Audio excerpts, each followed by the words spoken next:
Right issue करके company फिर से खुद को मार्केट में खड़ा कर पाएगी। लेकिन कंपनी के हालात आज इतने ज़्यादा बुरे हैं कि उसको फंड रेज करने में काफ़ी मुश्किलों का सामना करना पड़ रहा है। अगर यहाँ पे कंपनी अपने एक्सपेंसेस को कंट्रोल कर पाती जितना वो कमा रही थी, तो शायद आज कंपनी को इतने बुरे हालात नहीं फेस करने पड़ते। या क्या मणिपाल फैमिली ग्रुप कंपनी को डेट से बेल दिला पाएगा?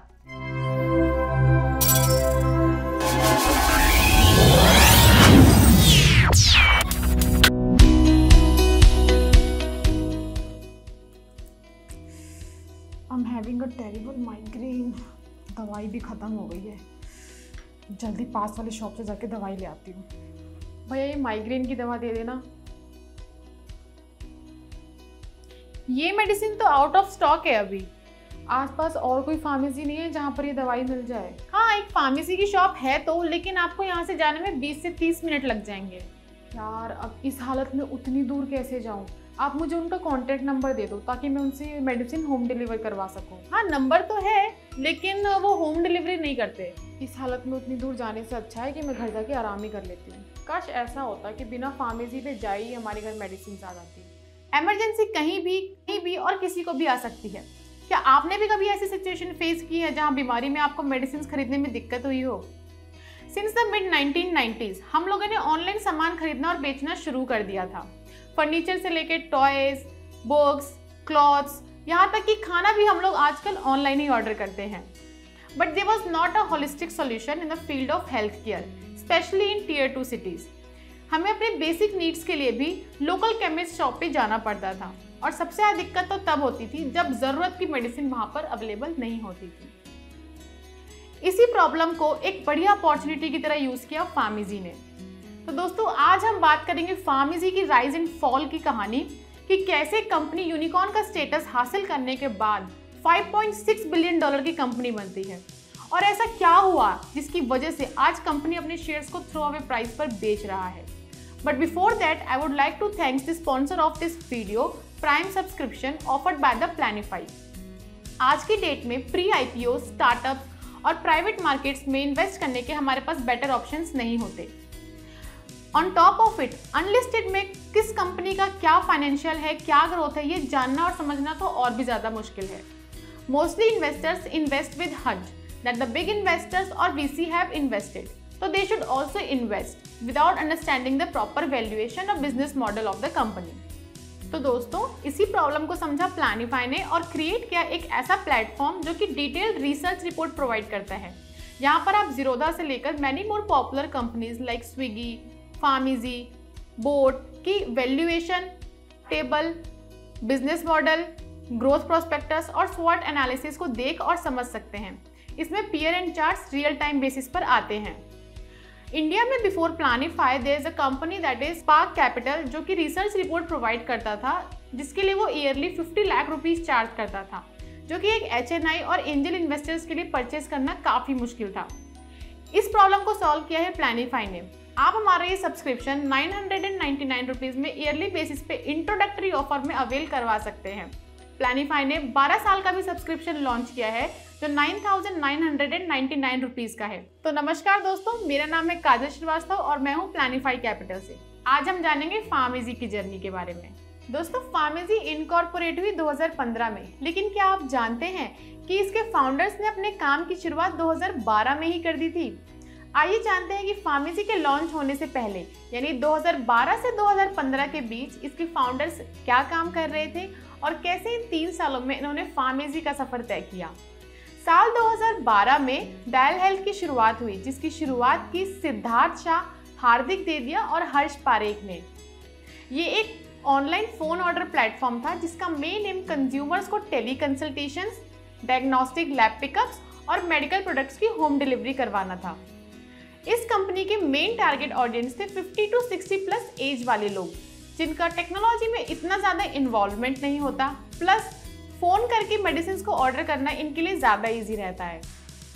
But later on the company realised that the demand was only for product delivery, और इस डिमांड को भी फुलफिल करने में कंपनी काफ़ी ज़्यादा चैलेंजेस फेस कर रही थी। उन्हीं चैलेंजेस को ओवरकम करने के लिए 2013 में एसेंट को लॉन्च किया गया। एसेंट के लॉन्च होने से ना सिर्फ इनकी क्वालिटी ऑफ सर्विस इंप्रूव हुई, बल्कि इन्होंने ज़्यादा से ज़्यादा रिटेलर्स को कवर किया, प्लस इनकी प्रोडक्ट डिलीवरी भी टाइम से होने लगी। Company day by day technology को अपग्रेड कर रही थी। And in 2014 the founders saw a chance to use this technology in the field of health care. और 2015 में इन्होंने अपना एक सुपर ऐप फार्मेसी को लॉन्च किया। फार्मेसी ये एक ऑनलाइन प्लेटफॉर्म है जहां पर यूजर्स अपनी कोई भी मेडिसिन को ऑनलाइन ऑर्डर कर सकते हैं। इसके साथ साथ PharmEasy wide range of prescriptions, OTC pharmaceuticals, comprehensive diagnostic test services और टेली कंसल्टेशन सर्विसेज प्रोवाइड करता है। फार्मेसी के आने से कंपनी काफ़ी तेज़ी से पॉपुलैरिटी गेन करती है, इनकी रेवेन्यू काफ़ी अच्छी बढ़ जाती है और कंपनी काफ़ी अच्छा ग्रोथ हासिल कर लेती है। But later on again company अपने यूजर्स के और भी प्रॉब्लम्स को देखती है और उन्हें समझने की कोशिश करती है। लेकिन फार्मेसी के आने के बाद भी ऐसी और कौन सी प्रॉब्लम्स थी जो लोग फेस कर रहे थे? आइए इसे हम एक एग्जाम्पल से समझते हैं। There is a person named Aman जो कि एक सेल्स मैनेजर है और वो एक टियर 3 सिटी में रहता है। अचानक अमन की तबीयत बहुत ज़्यादा खराब हो जाती है। उसको बहुत तेज़ फीवर होता है। उसके घर के पास एक प्रैक्टिशनर बैठता है, लेकिन अमन के पास इतना टाइम नहीं होता कि वो उस प्रैक्टिशनर के पास हाफ डे लेकर भी जाए। इस वजह से अमन खुद फीवर की दवा गूगल पे सर्च करता है और फार्मेसी पर आकर वो दवाई परचेज कर लेता है। लेकिन उस दवाई से अमन की तबीयत और ज़्यादा खराब हो जाती है। तो दोस्तों, इस कहानी में हमें 3 बड़े प्रॉब्लम्स दिखाई देते हैं। पहला, lack of access to doctors. दूसरा, इश्यू ऑफ सेल्फ मेडिकेशन, जैसा कि आपने अभी देखा कि Aman without prescription medicine purchase कर लेता है। और तीसरा, लॉस्ट ऑफ मेडिकल रिपोर्ट्स। अब इन्हीं प्रॉब्लम्स को ओवरकम करने के लिए कंपनी डॉकन को लॉन्च करती है। Docon is a digital platform that was designed to enable superior doctor patient interaction. Docon के लॉन्च होने से काफ़ी ज़्यादा चेंजेस आते हैं। आइए हम उन चेंजेस को उसी एग्जाम्पल से समझते हैं जहां अमन को बहुत तेज़ बुखार होता है, लेकिन अब वो विदाउट एनी प्रेस्क्रिप्शन मेडिसिन को परचेज नहीं कर सकता। इसलिए अब वो पहले डॉक्टर्स की कंसल्टेशन बुक करता है और ऑनलाइन डॉक्टर से वीडियो कॉल्स के थ्रू कनेक्ट करता है। डॉक्टर से कंसल्ट लेने के बाद डॉक्टर उसे ब्लड टेस्ट के लिए रिकमेंड करते हैं। घर बैठे बैठे ही उसका ब्लड टेस्ट हो जाता है, क्योंकि फार्मेसी वाले उसके घर खुद आकर ब्लड टेस्ट के लिए सैंपल कलेक्ट कर ले जाते हैं। उसके बाद अपनी मेडिकल रिपोर्ट्स को डाउनलोड करने के बाद वो डॉक्टर से फिर से ऑनलाइन कनेक्ट करता है और प्रेस्क्राइब मेडिसिन को फार्मेसी पर आकर परचेज कर लेता है। तो दोस्तों, यहाँ हमने देखा कि डॉकन की वजह से यूजर्स अब इजीली डॉक्टर से वीडियो कॉल्स के थ्रू कनेक्ट कर पा रहे थे, घर बैठे बैठे अपना मेडिकल टेस्ट करवा पा रहे थे, प्लस वो अपनी मेडिकल रिपोर्ट्स को भी डाउनलोड कर पा रहे थे। तो दोस्तों, यहाँ हमने देखा कि फार्मेसी अब सिर्फ मेडिसिन प्रोवाइड करने तक नहीं रुकता, वो एक एंड टू एंड सोल्यूशन बन जाता है। And with in a year it had captured a lot of market and became a brand. लेकिन कुछ समय बाद फार्मेसी और चैलेंजेस को फेस करती है and the founders realised that they were unable to make last mile delivery. आइए इन चैलेंजेस को भी हम एक एग्जांपल से समझते हैं। सपोज एक ओल्ड फार्मेसी है धीर मेडिकल्स। ये अपना इन्वेंट्री मैनेजमेंट मैन्युअली करते हैं। मतलब ये कि स्टोर्स में रखी मेडिसिन को फार्मासिस्ट को खुद याद रखना पड़ता था, which is very time consuming and error prone process. Plus medicine को ऑर्डर करने के लिए ये लोग डिस्ट्रीब्यूटर और होलसेलर को पर्सनली कॉल करते थे, which is again very slow and inefficient process. And due to these outdated systems, they were unable to compete with the larger chains. Especially Tier 3 cities में last mile delivery करना was very much challenging. और इन्हीं problems को overcome करने के लिए company launch करती है एक नया app that is Retailio. Retailio एक ऐसा डिजिटल प्लेटफॉर्म था जो फार्मेसीज को होलसेलर से डायरेक्ट कनेक्ट करता था। Basically, Retailio was designed to empower the pharmacies with technology and digital tools. रिटेलियो के लॉन्च होने से अब कंपनी को खुद से इन्वेंट्री मेंटेन नहीं करनी पड़ती, क्योंकि इन्वेंट्री लोकल डीलर्स मेंटेन कर रहे थे। ये सैप को इंटीग्रेट करते हैं यहाँ। रिटेलियो ऐप के लॉन्च होने से कंपनी को बड़ा फायदा होता है, जैसे कि अब अपनी इन्वेंट्रीज को रियल टाइम बेसिस पे ट्रैक करना, सही कॉम्पिटिटिव प्राइसेस को डिस्कवर करना, and the most important is that it has reduced the need for manual reordering. अब फार्मेसी को जो मेडिसिन डिलीवर करने में 3 से 4 दिन लग रहे थे, वही मेडिसिन अब फार्मेसी विद इन 24 आवर्स में डिलीवर कर पा रहे थे। क्योंकि कंपनी का यहाँ पे कॉन्ट्रैक्ट डायरेक्ट लोकल डीलर से हो जाता है, प्लस लोकल डीलर्स का अपना सप्लाई चेन अच्छा बन जाता है और कंपनी को भी यहाँ पे शिपमेंट की ज़रूरत नहीं पड़ती क्योंकि सेम सिटीज़ में उन्हें वो मेडिसिन अवेलेबल हो जाती हैं।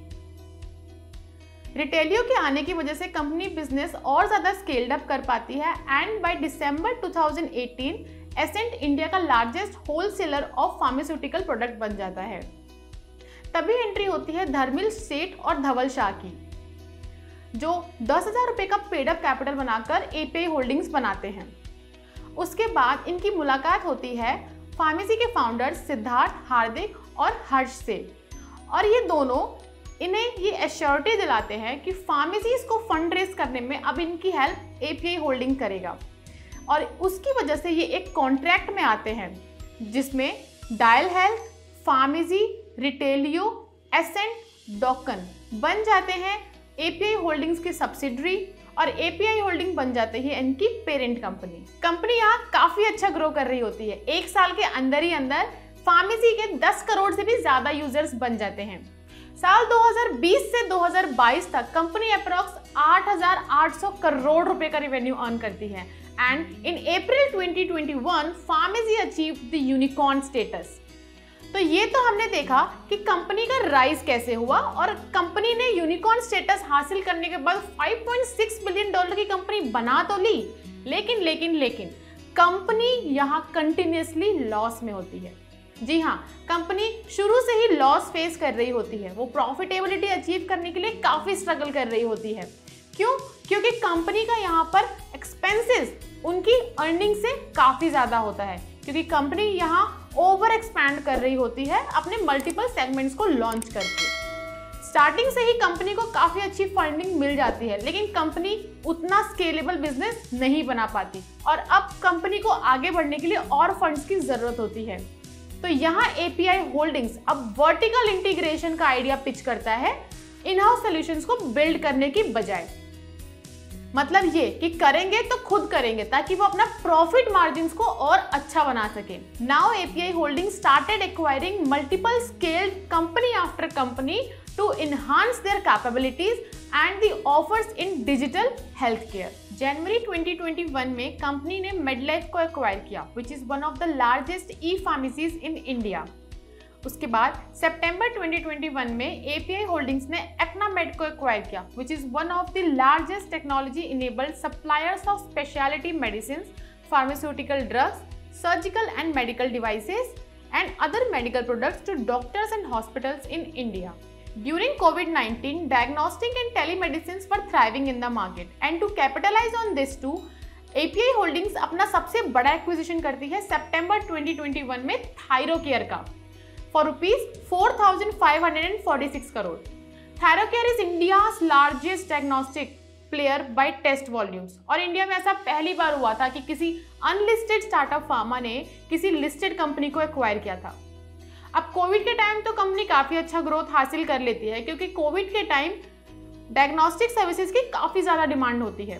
2020 से 2022 तक कंपनी 11,900 करोड़ रुपए का फंड भी रेज करती है, लेकिन इस थायरोकेयर के एक्विजिशन से कंपनी को कुछ फायदा नहीं होता। इवन कंपनी के प्रॉफिट मार्जिन में भी कोई इंप्रूवमेंट नहीं आता, क्योंकि कंपनी ओवर एक्सपैंड कर रही होती है अपने नए नए सेगमेंट्स को लॉन्च करके। कंपनी के एक्सपेंसेस उसकी रेवेन्यू से काफी ज्यादा होते हैं, इसलिए कंपनी कंटिन्यूसली लॉस फेस कर रही होती है। 2020 से 2022 तक कंपनी टोटल रेवेन्यू 8,800 करोड़ का अर्न करती है, जिसपे कंपनी के टोटल एक्सपेंस अप्रॉक्स करोड़ होता है। यानी ये कि इन 2 सालों में कंपनी का टोटल लॉस अप्रॉक्स करोड़ रुपए का होता है। कंपनी का एम्प्लॉय बेनिफिट एक्सपेंस 1400 करोड़ रुपए का है। वहीं कंपनी का फाइनेंशियल कॉस्ट यानी इंटरेस्ट 250 करोड़ रुपए का है, which is not a good sign. Market में कंपनी के काफी टफ कॉम्पिटिटर्स आ गए थे, जैसे 1mg, नेटमेड्स, अपोलो फार्मेसी। प्लस थायरोकेयर के एक्विजिशन के टाइम कंपनी ने जो पैसा उठाया था वो उसकी पेमेंट इक्विटी फंडिंग से करने का प्लान करती है, लेकिन 2021 के बाद फंडिंग विंटर आने के बाद से इन्वेस्टर्स को कंपनी की एक्चुअल वैल्यूएशन समझ आने लगी। जब इक्विटी इन्वेस्टर्स को पता चला कि कंपनी कंटिन्यूसली लॉस फेस कर रही है, तो वो अब उस कंपनी में पैसा डालना बंद कर देते हैं, जिससे कंपनी पैसे के लिए डेस्परेट हो जाती है।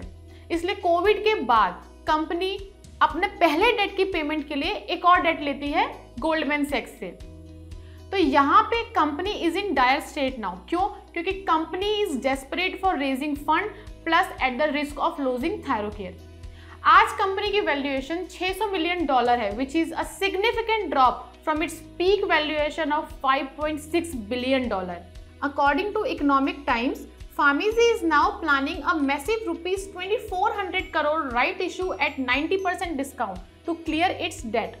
मतलब ये कि Farmizi अपने शेयर्स को थ्रोवे प्राइस पे बेच रहा है। कंपनी के existing share holders TPG and Temasek are leading the right issue and the Manipal Group is expected to invest up to ₹1,000 crore into the company. जिस पर 6 जुलाई को शार्क टैंक इंडिया के फेमस जज अश्नीर ग्रोवर ट्वीट करते हैं, down round plus anti-dilutive clause is equals to sudden death for the founders. So if this news about Farmizi is correct, it's not a down round, it's the end. तो दोस्तों यहाँ हमने देखा कि company ने थायरोकेयर को एक्वायर करने के बाद अपनी पैन इंडिया प्रेजेंस तो बना ली, लेकिन कंपनी के हालात आज इतने ज़्यादा बुरे हैं कि उसको फंड रेज करने में काफ़ी मुश्किलों का सामना करना पड़ रहा है। कोविड के टाइम लोग ये भूल गए कि इंडिया में एक प्रॉफिटेबल, सक्सेसफुल और स्केलेबल बिजनेस को बिल्डअप करना इज नॉट इजी।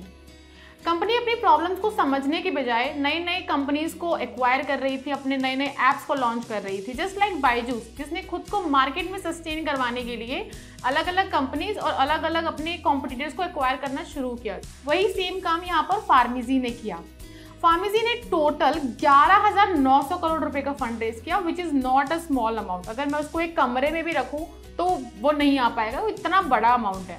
तो हर 18 महीने बाद VC राउंड करेंगे तो यही होगा। तो दोस्तों आज की बिजनेस केस स्टडी से हमने एक बहुत इंपॉर्टेंट लेसन सीखा, वो ये कि if you are spending more than you are earning पर यूनिट यू वॉन्ट विन। मतलब ये कि इंसान को उतना ही खाना खाना चाहिए जितना वो डाइजेस्ट कर सके। अगर यहाँ पे कंपनी अपने एक्सपेंसेस को कंट्रोल कर पाती जितना वो कमा रही थी, तो शायद आज कंपनी को इतने बुरे हालात नहीं फेस करने पड़ते। प्लस कंपनी का डाउनफॉल ही वहां से शुरू हो गया जब उसने थायरोकेयर को एक्वायर किया।